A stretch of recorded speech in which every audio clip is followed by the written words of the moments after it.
specific yung provision ng Constitution natin sa Article 6, Section 15 ng 1987 Constitution. May power ang presidente na mag-call ng special session that he deems consider na importante, immediate, necessary para yung mga na napabayaang madiscuss o matapos ng mga legislative measures or yung pag-aproba ng mga appointments ay matatapos by way of a special session.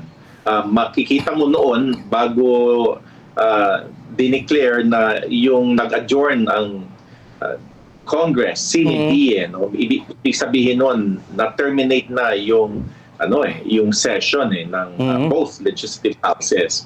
May mga general na hinihintay yung kanilang approval ng kanilang appointments sa Commission on Appointments. Yes. May mga ibang anti-dynasty law na kailangang i-aproba. Ito yung mga kailangan na yung naririnig nating sinasabi ng Pangulo para ma-justify yung pagkukol ng special session. Yes. And attorney, may binabanggit po dito na wala naman daw tayo sa krisis sa tulad po ng pandemya, digmaan or malawakang economic emergency para magbigay daan para po dito sa special session. So, ito po ba ay necessary po para po ipatawag po or magpatawag po ng special session po, attorney?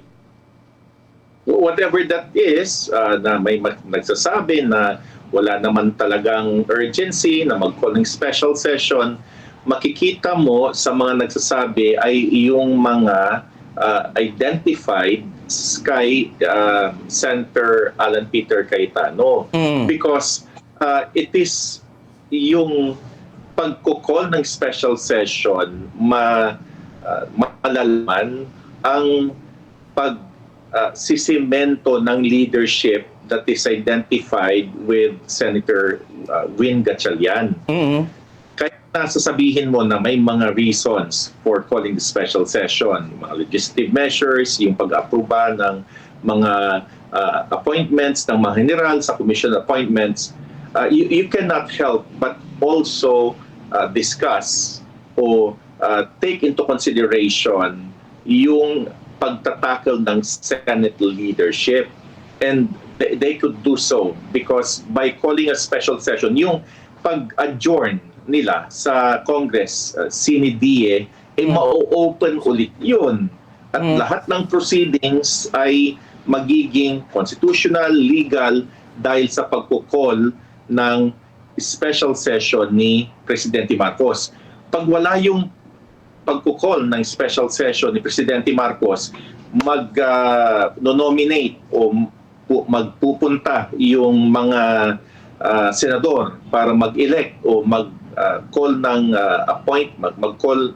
magko-convince sila ng yung commission appointments para mag-approve ng mga military officers na maging general, wala yun. Kasi nag-adjourn na nga yung Senado at saka House of Representatives.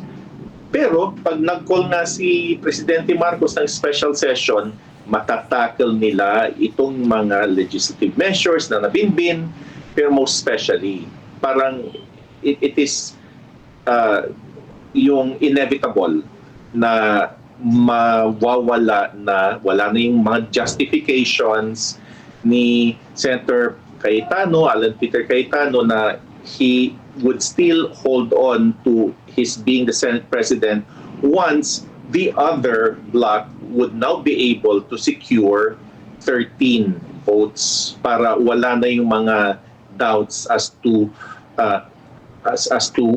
yung pag-i-elect ng Senate President sa kanilang hanay.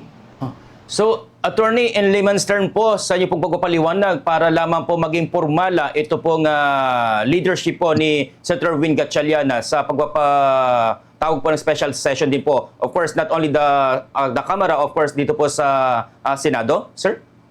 Marami ng kasi teaser si Senator Joel Villanueva.